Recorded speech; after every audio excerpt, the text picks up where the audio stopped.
So today, for this occasion, I thought I would consider with you something that Lyotard, one of the founding members of this school, had been working on, namely a strange convergence and reconfiguration of a relation between molestation and the motif of the call in politics.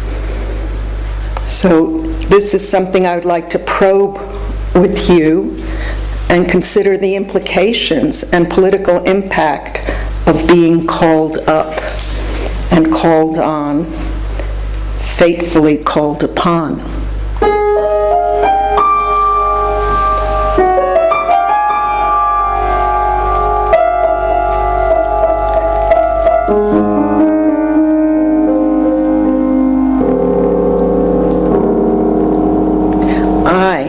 I'm a creature of the untimely, coached by Nietzschean temporal leaps, yet put through my paces by obligatory relapses into what one might call tradition.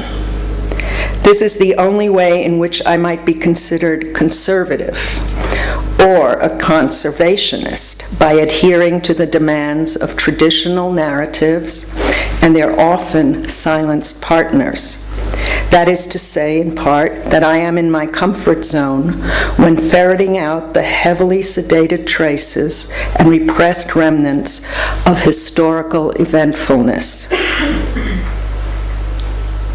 Trained on the sidelines of the master discourses, I advocate a kind of untimely activism, driven home by the joint closure of the philosophical and the political. The long conversation within the philosophical and political partnership has reached in many ways, and by necessity, a lull. Yet, powerful inroads persist, together with a store of untapped reserves. If something has not been accounted for, I want it. The least probable cause, the darkest and most unavailable docket, sparks my curiosity. Curiosity itself, a philosophically devalued motor for investigation. I scour the peripheries, the often abandoned sites of ethical reconnaissance. Given these constraints and the way I curb the so-called object of contemplation, I like to stay away from the dominant trends and approve protocols for reading politics, especially where politics becomes censorious and inevitable, unconditional, or as Arendt puts it, a total entity. In terms of the way discursive containers are regulated and managed, politics therefore arrive nowadays kind of DOA as so-called contemplative objects go. Well, I suppose anything submitted to contemplation shows up de facto DOA. Let me clarify. I mean more mangled or disfigured, more subject to Entstellung, disturbed by displacement, than even language habitually demands, barely recognizable or plainly obsolete in terms of its presentation. That's when it comes my way.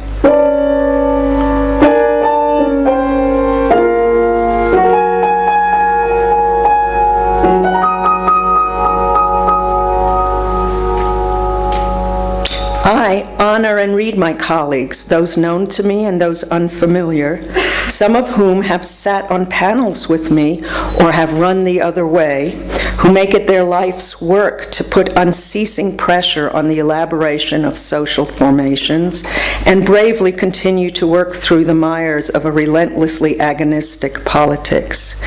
But for me, whether by default or theoretical perversion, there's another way of going about things, another hand that can be played when it comes to the domination of the political and the necessity of sizing its implications.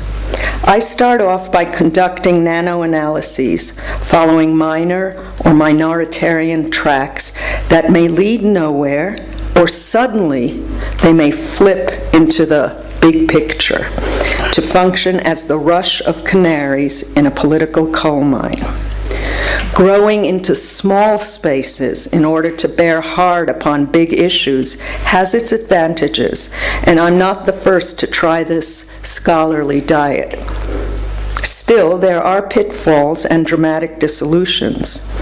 At the same time as one may be motivated by Kafkan velocities to interrogate the fate of the speck or the mote or the little things, at the same time as one senses the surprising advance of nanotraces, evicted conceptual shells, or the itineraries of imperceptible systemic disruption, one is also arrested by the magnitude of oversized concerns that bind to existence.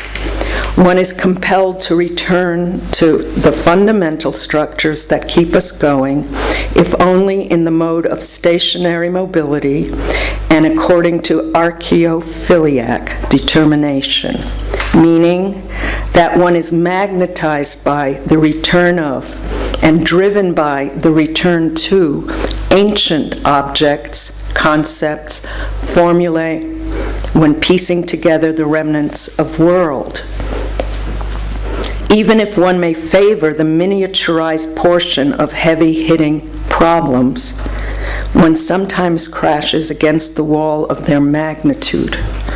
Though preferring the speck to the spectacular, I must take my questions. Well, they are not really questions, they are calls. I take these calls given a choice, though it is not a matter of choice, but let us go on. They should, these calls, in order to be worthy of presentation, light up only when and if they arrive beyond themselves from where they loom, big, barely manageable, yet non-dialectically allied with the speck. The calls may seem marginal, yet they require sizable backup from the tradition, the books, textual fronts, historical feints, and referential pretenses that increase their expanses.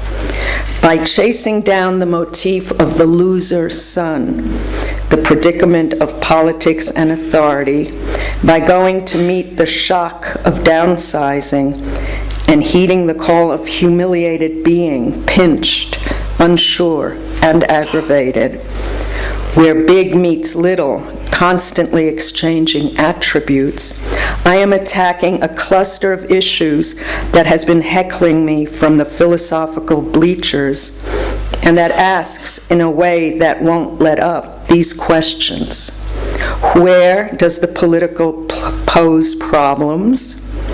How is the very possibility of peaceful coexistence undermined by apparently unbreachable structures?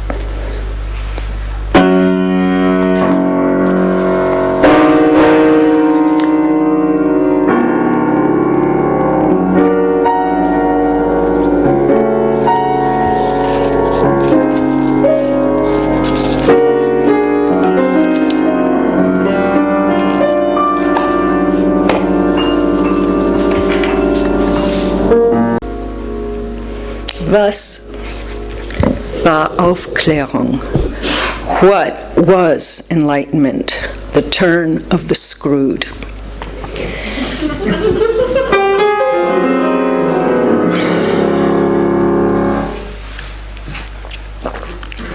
Es ist so bequem, unmündig zu sein. It is so comfortable to be immature.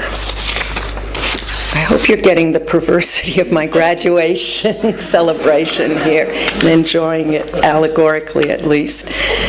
So Kant says this in Was ist Aufklärung, discussing why people who are freed from outside guidance or taken off the leash, von fremder Leitung freigesprochen, why they prefer to remain minors for the rest of their lives. trained on the three monotheistic religions, Lyotard frequently reverts to Abraham on instant replay in order to score a number of crucial theoretical points. In his essay, Emma, Between Philosophy and Psychoanalysis, Emma, as the figure that deals out the wound of sexual difference, gets set up alongside Abraham as her improbable partner and counterpart. What binds the unlikely couple? Both Emma and Abraham are staggered by a mode of address that they integrate only minimally, if at all. Tiny and disabled, they are traumatically called up by a force or voice or prod that cannot properly land in or near them. Yet the call fatefully diverts them and something happens, jostling them, relating them to the unrelatable. The drama of sheer exposure, the pull of vulnerability overtakes them. The jolt that they receive when picking up the untranslatable call, or the call that only ever relays its own untranslatability, is something that resembles the shock of puberty. The rebellious blur bleeding out of the dilemma of impaired comprehension. What is happening? Understood. What is happening to me? These reflections, linking Emma to Abraham in a no doubt transgressive yet convincing manner, retrieve a sense of the affective shock that Lyotard is trying to communicate. Neither under the sway of history, nor even of anahistory, these affective shocks continue to work themselves into our political narratives, though their signals vary in intensity and range. As disjunctive as the extramemorial events may seem, seriously clashing and no doubt incompatible, they nonetheless manage to convey an unaccountable upheaval, at once common yet irretrievably alien. Both Abraham and Emma are terror-riven as they try to field a deracinating call that asks them to stand up in submissive readiness. On one level, they are commanded to respond to a call. Ready or not, they are made to assume that a call is meant for them. The call rips through them before they are prepared to become who they are, marking an experience of shattering decision. Lyotard designates the moment of faltering self-assumption as the passage through puberty. So any moment, by the way, I'm fast-forwarding here, of passage, of self-assumption, Selbstbehauptung, returns us to this shock and blur of the passage through puberty. It would be wrong-headed to think that one could simply skip over the motif and developmental historical stopover of puberty when modern politics have depended on teen-aged mythologies and fast-tracking disasters, some of which Lawrence Rickles has nailed in his accounts of teen passion and Californian adolescence, a peculiar brand of Californian dreaming, streaming, and rimming, what I have tried to explore in my work on Dennis Cooper in an article entitled The Pacific Rim. For Lyotard, the hysterical aftershock that puberty demarcates in ethics and as political tremor is of special consequence. Puberty disturbs a certain level of inherited cognitive tracks, reroutes meaning, and starkly libidinizes relation to world according to the pressures of a newly minted language. The adolescent does not reinterpret childhood representations. Rather, okay, here there's a little hiccup.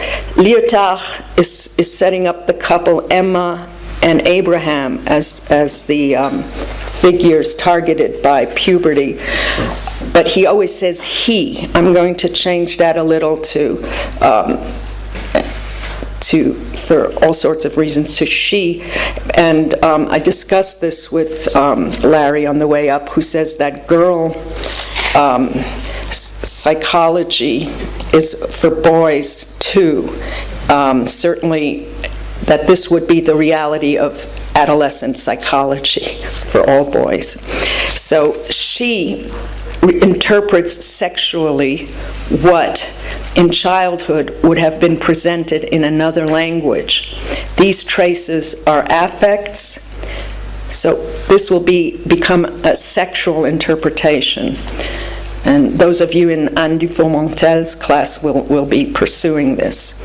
So these traces are affects. Puberty in no way creates them, as it creates only another reading of an affect already there. Drawing puberty onto the political platform of deed and reflection, Lyotard attempts to maintain something of a philosophical claim, to speak in an intelligible fashion on the subject of the id side of the articulable, that is to say, of the nihil, the nothing.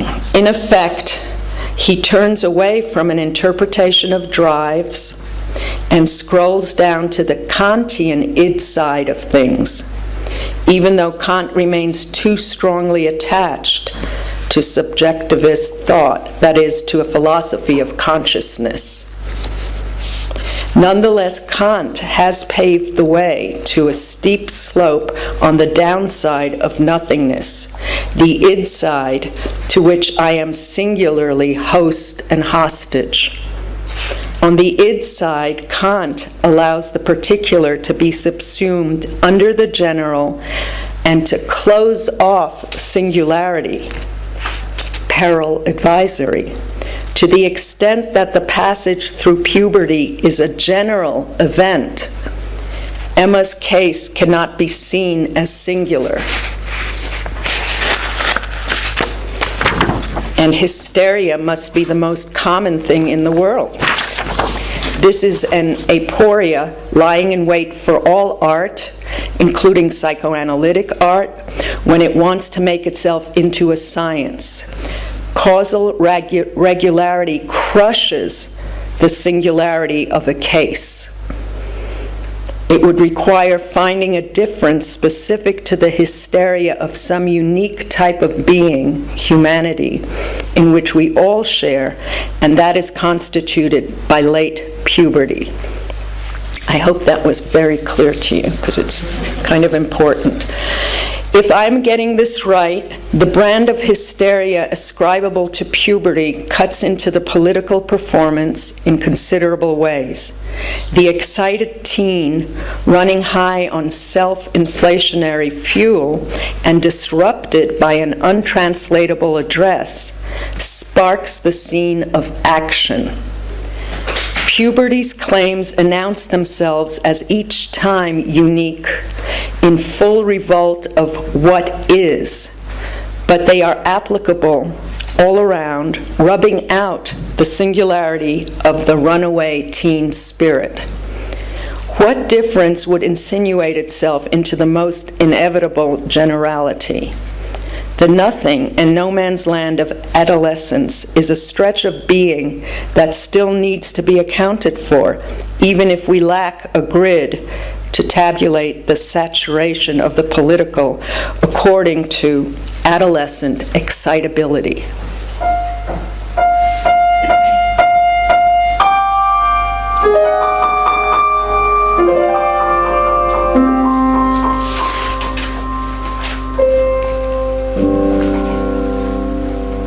Here, Lyotard analyzes excitation in speech to get to the question of original repression, for repression controls the event of excitation.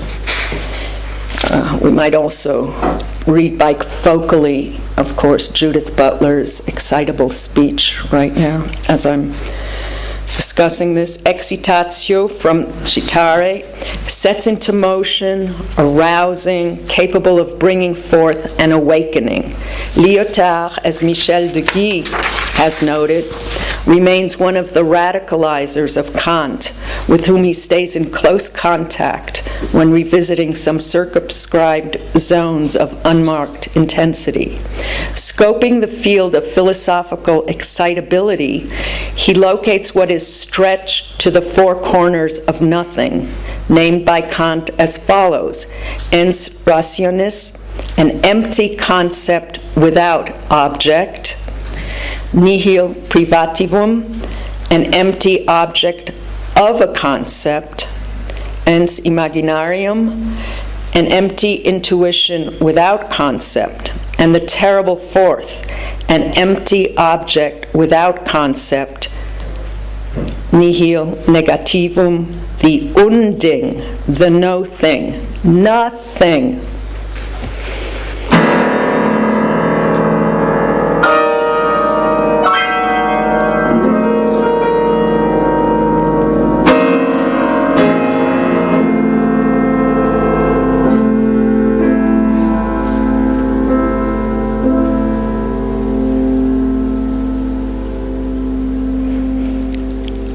To any philosopher circuited through Lacan's reading of Freud, this no thing, a nullity of object and of concept, identified as the thing, das Ding, calls for a rereading and switch in the notion of negativity, even if we are not certain ever to have understood negation. So this is a point that Lyotard scores with great consequence, that we may have never understood negation, even though we toss it around and run with it. Henceforth, the philosopher must examine the a priori conditions of the possibility of an unconscious judgment. The law issuing from this insight sounds like this: act always as if the maxim of your will or desire could never be known, shared, nor communicated, not even with yourself. And for the philosopher, this parody immediately appears inconsistent. How could the you to which the law is directed supposedly address itself, or even have knowledge of this prescription, if it does not allow one to know and share any motive of its deeds? Configuring the law to accommodate what evades our grasp, what cannot be known. In other words, conforming to the lawyer Franz Kafka's rewrites and stipulations, Lyotard dwells at the limits of philosophical statement and determination, rehearsing that which may well lie beyond the scope of philosophical reach and investigation. But philosophy has to be prodded if it is to start reasoning with the unreasonable. The stake is of the same order as that at which Heidegger aimed in The Principle of Reason. In the case study that binds Abraham to Emma, a fateful tremor occurs. Affect, which is not simply physical, though Lyotard relates it to a shuddering staple of puberty, turns up as a phrase affect. The childhood affect or sexual phrase is noticeable in that it is neither referential nor addressed, and is articulated neither according to the axis of its object nor according to that of its addressing. Facile. Lyotard is hoping to account for the nothing of the addressing of the childhood phrase affect. The childhood phrase, affect, he writes, cannot involve a demand, for a demand is an expectation of linking. As an affect of Hilflosigkeit, helplessness, be it of pleasure or pain, this phrase does not spare a moment in linking itself to another phrase. Its sole time is now. The enchaînement or linkage of phrasing on which his work on the différents pivots falls to the side as childhood helplessness in tandem with adolescent panic whizzes by. Lyotard maneuvers his thought on the major disturbance in development around a strong alteration, Freud's designation for the episode of puberty. So for Freud, the episode of puberty is a strong alteration that occurs when the turnover from childhood to majority gets marked. So when does that happen? How does it get marked? Not always at a bar mitzvah or an event that calls for celebration. And not always, if it's a true event, something that we can note or see or experience. So there are stories and there are narratives of that moment when the turnover from childhood to majority gets marked. Abram becomes Abraham just after Yahweh addressed him. Women routinely adopt their husband's name to mark a traumatic switchover, however sublimated to festivity or cultural expectation. The two affairs of strong alteration, cutting in on each other and binding, match trauma prints. The calls may come from different transcendental area codes, but they produce a local shakedown. Lyotard states that he does not confuse God with the shopkeeper, but I say that the law bursts into pagan affectivity, says Lyotard, with the same violence as sex, genitality, attacks childhood affectivity. Like Abraham, the child Emma is affectable or susceptible, but no more than she is addressable. Yahweh demands that Abram listen to him. The shopkeeper demands that Emma receive his invasive address when he faces her as a you, toi, a woman, you, a woman. His gesture says, listen to the difference of the sexes, i.e., to genitality. He places the child all at once in the position of a you, in an exchange that she doesn't understand, as well as in the position of a woman in a sexual division which she also doesn't comprehend. So here's the moment of address when a girl is molested in some way, already by an address, an inappropriate address. Lyotard refrains from pursuing the parallels established here between God addressing an unaddressable kid, Abraham, our Erzvater or primal father, and Emma, a girl who experiences this sexual distress. So he doesn't pursue it, he doesn't analyze it or deconstruct it or read it, and he refuses to convert his argument into a documented form of scholarly laboriousness. Understood. One can fill in the blanks without risking a watering down effect or domestication of the partnership he has negotiated between Emma and Abraham. For the drama of sexual difference attends the Abraham story and lets itself be filled out. One could pick up the strand of laughter that pervades the story of Abraham, linking it to the drama of sexual difference and the stall of puberty. No one has forgotten that Sarah is shut out from the scene, and before that has split her sides in punishable laughter. The utterance "Sarah laughed" from the Bible, is a motif that I pursue elsewhere. Her laughter pisses off God, as in the famous funny scene in Goodfellas, which is closer to my neighborhood than God's neighborhood, where you all remember it, so God becomes kind of Joe Pesci. Well, you think I'm funny? I amuse you? And so God is really mad when Sarah starts laughing in his unseeable face. She's up in his face. But ever off the hook, Abraham, for his part, has fallen on his face laughing, which does not arouse God's wrath. I too refrain from straying into friable ground. Nonetheless, an elaborate pursuit remains a temptation. Who would not want to close in on the disruptive burst of laughter that organizes the biblical passage according to destructive markings of sexual difference? Yet even the Abraham narrative stakes its effectiveness, or one of its sacrificial links, on the return to puberty of the octogenarians. The promised regression to puberty was one reason for Sarah's laughter. Yeah, right, she says, as her fate began diverging from that of her mate in the endless remake of sexual difference.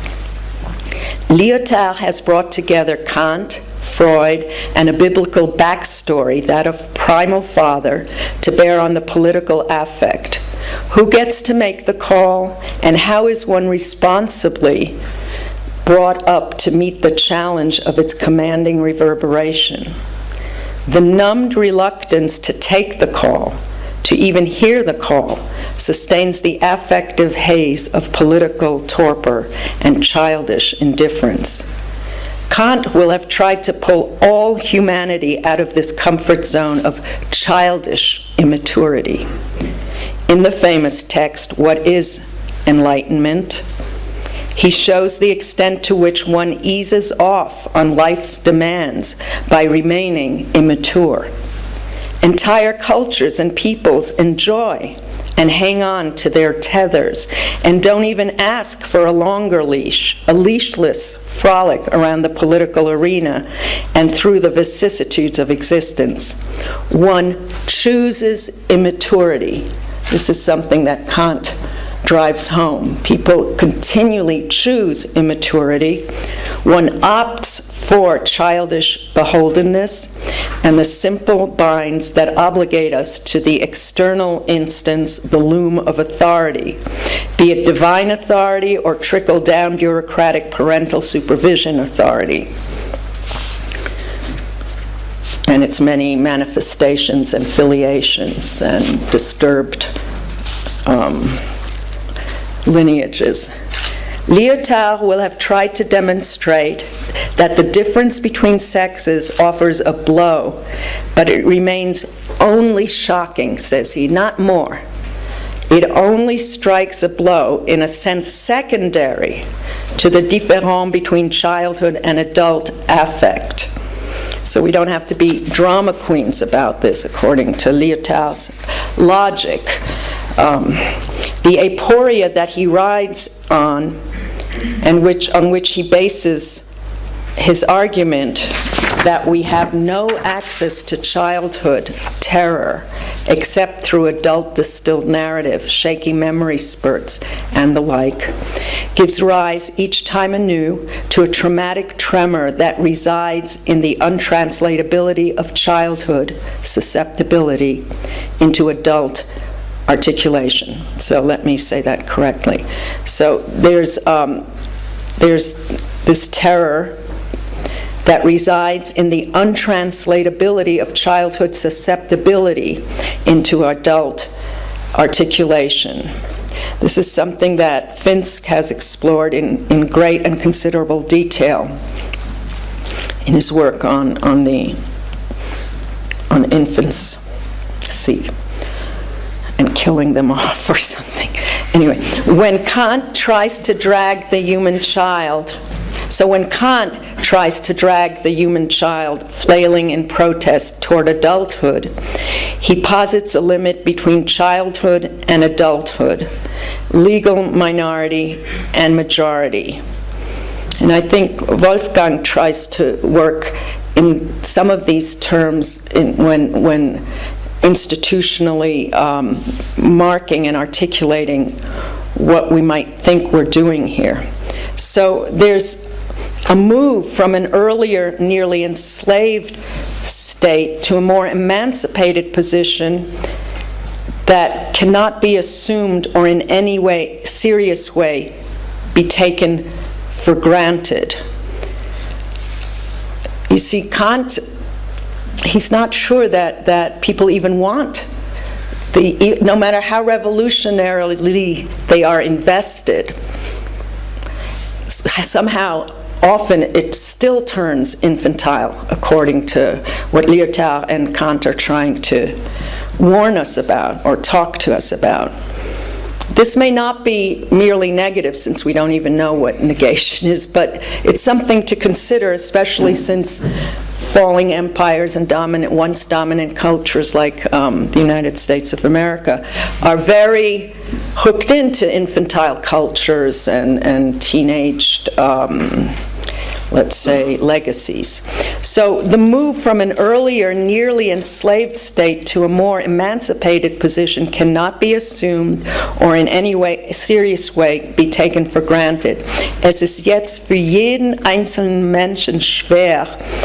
Thus it is difficult for any single individual to extricate himself herauszuarbeiten, okay, from the minority that has become almost nature to him.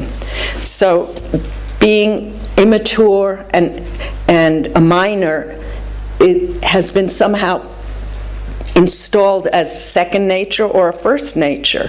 He has even grown fond of it.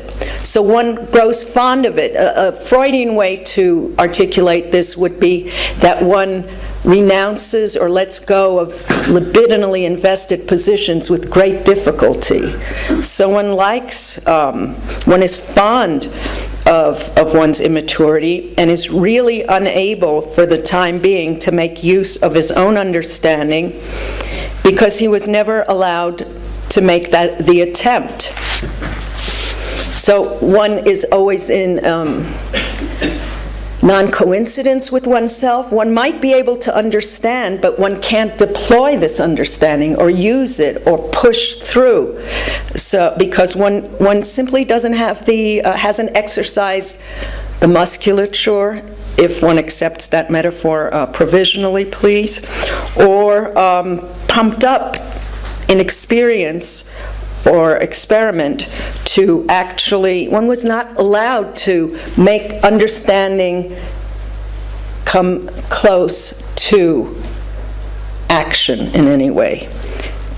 Kant has underscored the immense difficulty facing those who imagine a world emerging from the shackles and perverse ease of staying behind with the loser crowd of willed undevelopment, the infantile lull of those refusing to budge from a place of servile adherence. So this is a problem, as you're probably hearing with your allegorical ears on and in different ways for us right now, that there are those who just won't budge from a place of servile adherence.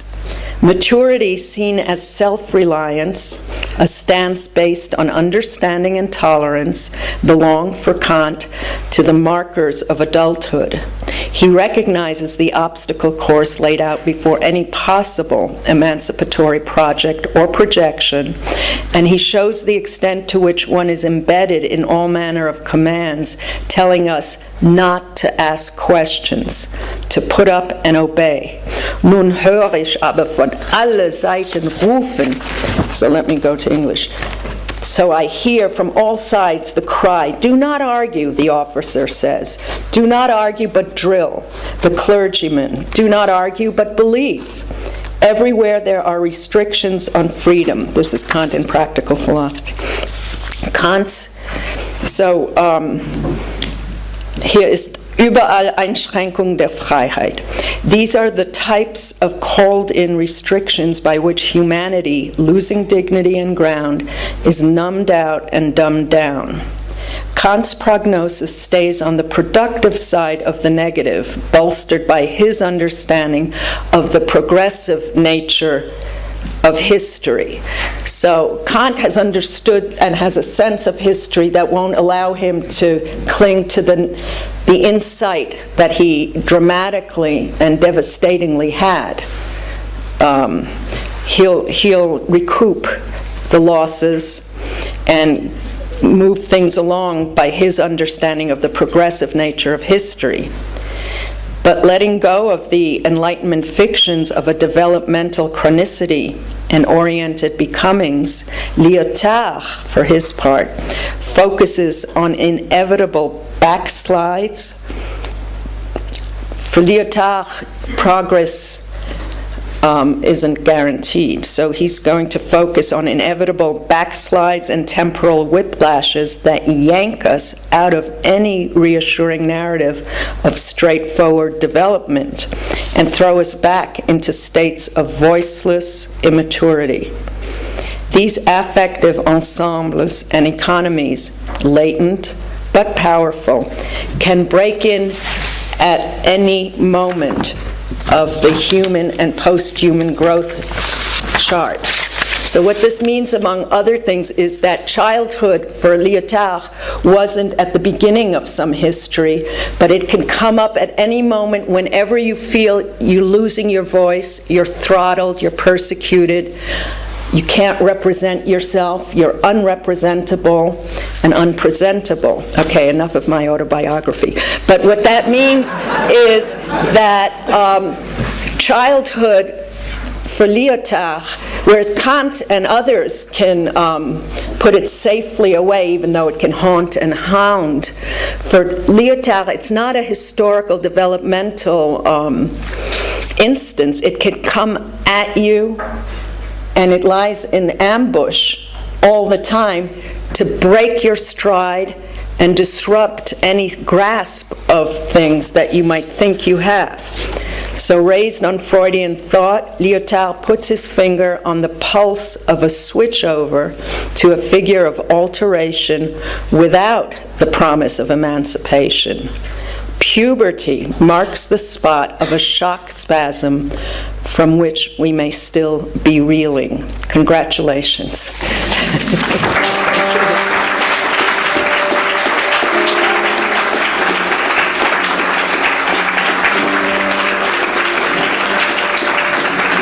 Now I can scream. Now it's your minimalist music. I probably have not sent you my last book, Essential Schopenhauer. Right, I should. So in the introduction to the Essential Schopenhauer, you can download on your Kindle. You will find a lot of Schopenhauer behind the mask of Schopenhauer. And I remind my readers why Schopenhauer is still the most widely read philosopher, because every person in puberty will understand Schopenhauer right away and fully. And it was my friend Red Teddy Adorno who said, a philosopher never escapes puberty. That is his honor, I will say this, Lyotard. To live as in puberty, and everybody who knows me certainly knows that I do, to live with puberty, but with the power of the adult, with the mind of a teenager, but I'm probably 16 years old, but with the power of a 66-year-old guy, that is fun, But I have now the power to don't allow the authorities to get me.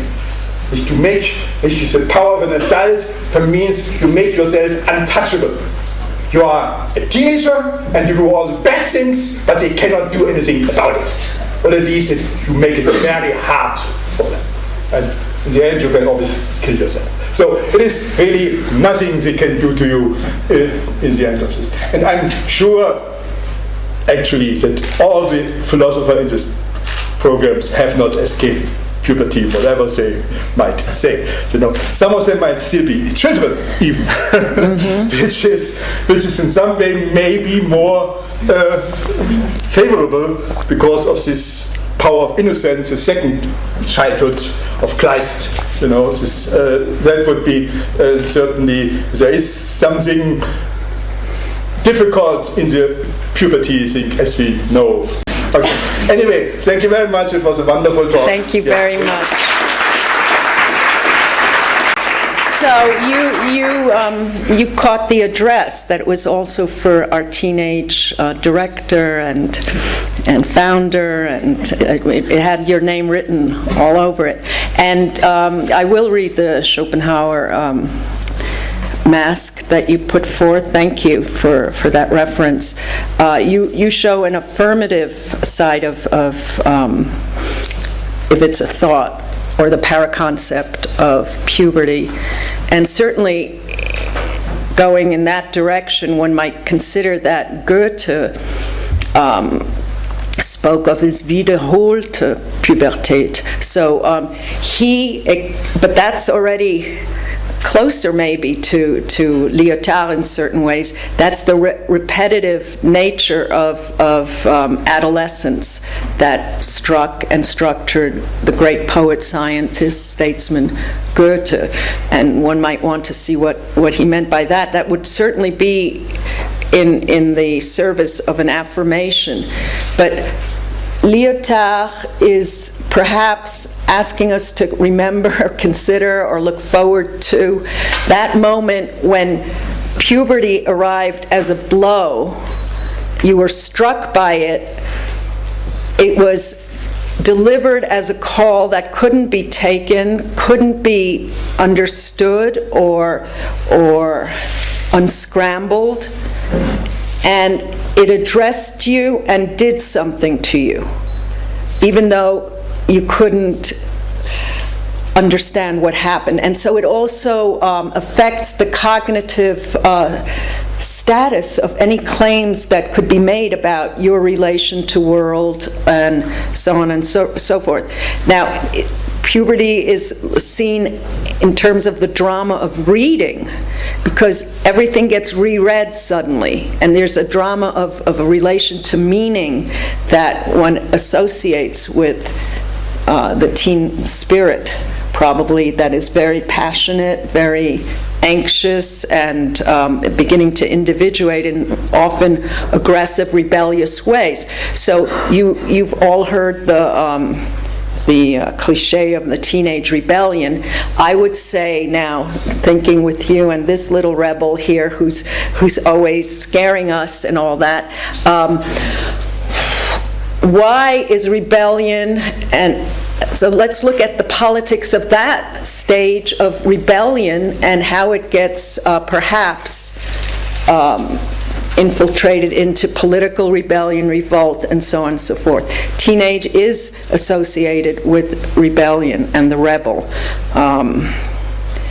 So one of the things that I think Lyotard was trying to have us consider, besides the shock of receiving a call that is an invasion, an intrusion, one is molested, not only in the case of Emma, whose story is one of molestation, but one is molested by the facticity of puberty, in a way, that something happens to one's body from which one is dissociated, alienated, and perhaps a certain consciousness of that dissociative distress occurs and is also denied, and one fights it, one becomes very rebellious, and so on and so forth. So I think he opens lots of possible dossiers for us to consider at this point, including some of the questions that were raised maybe last night by Judith Butler and before that in Badiou. So also the status of intrusive addresses, I welcome song if anyone wants to play along and sing to us, I welcome commentary, reflection. You can untranslatable address me, and you can also just talk to each other and pretend I'm not here, or use me as a television and put me on pause. Christopher Finsk, we're so lucky to have you. It's been wonderful, thank you. I'm having a lot of trouble getting out of my mind a little story where in the film, I think it's Mr. Fantastic, he's crushed by political correctness and he is obliged to give up his fantastic role. Absolutely outraged when he has to go to his son's graduation from 4th grade. This is ridiculous. You don't graduate from 4th grade. You go to 5th grade. Oh, it's incredible. Anyway, so but actually, that's not my question. I was thinking, I was very struck at the beginning, especially of your talk. You were using the word political a lot, the political. It seemed to me, this was new for me, coming from you, to be hearing it quite this way. And I wanted to link that with an experience. Just recently, I've been rereading some of the interventions at the Derrida colloquium in 1980, where I was Les Fins de l'Homme. And I don't know if you remember Jean-François answering Derrida's address on that occasion. And he says, I received a call to come here. And he said, and my choice to come was a political choice. Now, I was very shocked at that moment. I mean, was his choice political? Was the affect that was touched at that moment political? Why did he use the word political at that moment? Of course, it was very political. I invited Rancière to that meeting, and I was just a kid going to his door and knocking. Would you like to come? And he said, "Who's this kid inviting me to this, to this event?" But to this political event, right? So, and so the charge of the word political is interesting to me. But you were an adolescent. I was an adolescent, but I didn't, pimples and stuff. Didn't stop you. But it's the pregnancy from the word political in this presentation, which sometimes it seems to me that what you're describing is something that utterly transgresses the political and breaks the order of the political, and I begin to wonder to what extent one can use political to talk about this call and response structure when you're in this traumatic space that you're describing so beautifully. I'm just wondering. This isn't a question, that has anything behind it. I'm just wondering why this word political is coming in so strongly. Yeah, as I think everyone who speaks or gives a presentation or a referat of some sort or an intervention, one has had to do the terrible suturing and editing and cutting out of the 300 pages that try to answer your very pertinent and important question. And you certainly have the right area code. I was working through also the same series of texts that you mentioned, and Cerisy, where Derrida would be honored and would also give new work, and people would go there. Even Heidegger went, not to honor Derrida, but Heidegger had his own Cerisy in France. Does everyone know what that is? That's when, that's a place like here, perhaps, but where every summer there's a number of very important and intense colloquia around a theme or a person. There was a Heidegger one, everyone, René Char. So that was kind of my Woodstock nation, and I'm beginning to think about, and I just finished a book a few weeks ago on called Loser Sons, Politics and Authority. And these questions, and that's why I began by saying that I can no longer work with sanctioned protocols of what we think we're talking about when we say politics anymore. But that's why I very carefully, following Nancy and Lacoue-Labarthe especially, am trying to work through and work out the political and the philosophical where they meet, and the closures that they name and make claims for. And one of those meeting places is psychoanalysis, so I also try to read Freud as a political scientist, which is also, he had a lot to say on politics, on destructive habits of nations and peoples, and so on and so forth. So I absolutely agree that there's the necessary unfoundation of any certainty about the word or signifier or whatever you think it is, action, call to action, politics. Yet, for some reason, one term that Derrida uses that may be helpful here is paleonymy. And that means we're still engaged with and stuck with old words, old names for things that may have become unthings. So this, if some of you didn't see the crystal clarity of my presentation, that's okay, because I was really doing a drive-by on all sorts of difficult motifs, and this is a fast effort to score some points on some issues that were, of course, elaborated much more carefully. So one can't break out of the lure and allure of paleonymy. We're stuck with certain words, like marriage, that sometimes do and do not refer to certain types of institutional behaviors and grammars. And yet, somehow, for anyone who considers herself revolutionary, rebellious, hopeful for some of this shit to stop, you have to stay close to paleonymy and work with it rather than think you can just break away or get some getaway car to some unnameable elsewhere.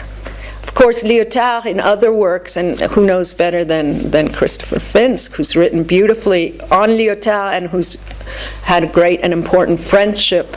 This is something for us to think about too, as Wolfgang was talking about. I haven't yet died. He thinks I'm not undead or something, or I'm not a vampire. But anyway,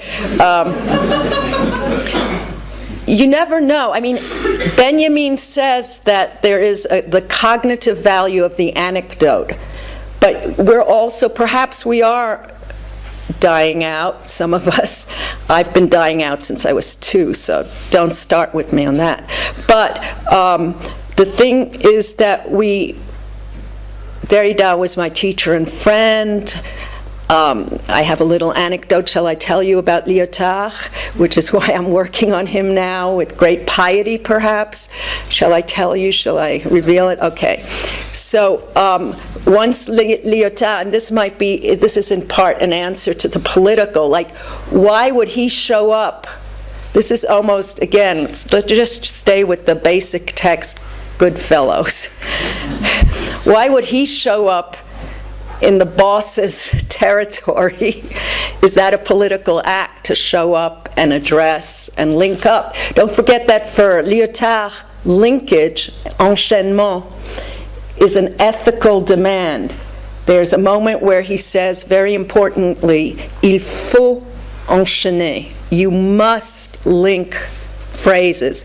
And this is on Auschwitz. You must, even if it's impossible to appropriate, to understand, to say, to think the unthinkable, your ethical, and that's why we're all here probably, our ethical responsiveness and liability maybe to horrors in history and that are occurring right now as we speak, is to link phrases with that, the unsayable, the unthinkable, to go in there bravely and courageously and pull language out of it somehow or into it.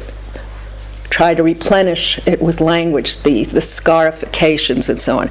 So, okay. One day, Lyotard wrote Heidegger and the Jews, little j, and he, in this text, attacked Derrida, and for some reason I felt it was time for me to curry the favor of my mentor, who I thought was ignoring me. So I wrote a text and I'm saying it too quickly because I was never against Lyotard, but I was for Derrida, and I want to explain. I wanted to do a very careful, student-like, and I urge you all to do this when I get attacked, by the way. It's very good. Good practice, good exercise. You get letters of recommendation like you can't even imagine. You know, I will put more time into that than into writing an article. Anyway, so I wrote that article, and I kind of kicked Lyotard, I thought, to the curb in a rebellious teenage gesture, kind of gangster type, you know, pride, narcissism, no one fucks with me or my, you know, my teacher. Okay, but what happens after like 10 minutes of triumphal jubilation is years of guilt and sorrow, and I didn't mean it, and I'm so sorry. And once I was at Irvine at a big conference, and who do I see coming down the corridor but Lyotard, Jean-François. And so I duck into the ladies' room. Being the bravest philosopher in America, I duck into the ladies' room. At the time, it was okay to smoke, so I decided I'm going to smoke a couple of cigarettes and let this moment just go away. And this is before, you know, psychoanalysis, self-reflection, conscious behavior, peaceful coexistence, none of that shit, you know. So after a few minutes, I'm thinking, well, he'll be walking down with his entourage, and then I can, but nothing, I didn't hear any appropriate noises. Then someone comes into the ladies' room, a woman, and she says, Lyotard says you can come out of the ladies' room.